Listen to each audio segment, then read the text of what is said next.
ఆది పినిశెట్టికి తెలుగులో హీరోగా కంటే విలన్ గా ఎక్కువ అవకాశాలు వస్తున్నాయి. గుండెలో గోదావరి చిత్రంతో మంచి గుర్తింపు తెచ్చుకున్న ఆది ఆ తర్వాతి చిత్రం మలుపుతో తెలుగులో మంచి సక్సెస్ ను సొంతం చేసుకున్నాడు. అల్లు అర్జున్ సరైనోడు చిత్రంలో విలన్ గా మారి రూట్ ను మార్చేశాడు. ఇప్పుడు power star Pawan Kalyan, Trivikram Srinivas combination లో రూపొందుతున్న చిత్రంలో కూడా విలన్ గా నటిస్తున్న సంగతి తెలిసిందే. హైదరాబాద్ లో తీర్చిదిద్దిన ఓ ప్రత్యేకమైన సెట్ లో చిత్రీకరణ జరుగుతోంది. ఇప్పుడు పవన్ తో స్టైలిష్ గా సాగే ఓ పోరాట ఘట్టాన్ని తెరకెక్కిస్తున్నారు. అక్కడ ఈ నెలాఖరు వరకు హైదరాబాద్ లో చిత్రీకరణ జరగనుంది. ప్రస్తుతం సినిమా పేరు గురించి అభిమానులు చాలా ఆసక్తికరంగా మాట్లాడుకుంటున్నారు. కొన్ని పేర్లు ప్రచారంలోకి వచ్చాయి.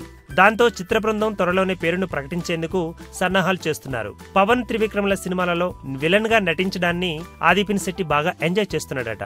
విలన్ గానే అయినా పవన్ కి పోటీగా నిలబడడం అంటే మాటలు కాదు.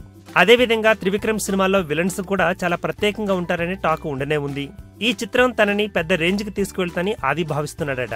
సరైనోడు సినిమాలో విలన్ గా నటించి మార్కులు కొట్టేసిన ఆది ఆ సినిమాతోనే త్రివిక్రమ్ దృష్టిలో పడ్డాడట. అతడిని దృష్టిలో ఉంచుకుని విలన్ క్యారెక్టర్ ని రాశాడట త్రివిక్రమ్. విలన్ క్యారెక్టర్ చాలా కొత్తగా ఉంటుందని, ఆదికి ఈ చిత్రంతో పెద్ద బ్రేక్ వస్తుందని అందరూ అంటున్నారు. ఇందులోనే తన క్యారెక్టర్ ని త్రివిక్రమ్ చాలా బాగా తీర్చిదిద్దాడట.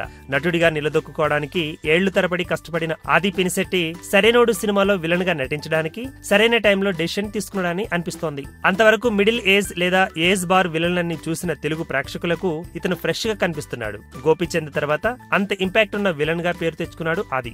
దాంతో ఆది పినిశెట్టికి వరుసగా పెద్ద సినిమాల్లో అవకాశాలు వస్తున్నాయి. పవన్ కళ్యాణ్, రామ్ చరణ్లతో పాటు అతనిప్పుడు పలువురు అగ్ర హీరోలతో కలిసి పనిచేస్తున్నాడు. ఈ వీడియో గనుక మీకు నచ్చినట్టయితే లైక్ చేయండి, షేర్ చేయండి, సబ్స్క్రైబ్ చేసుకోండి.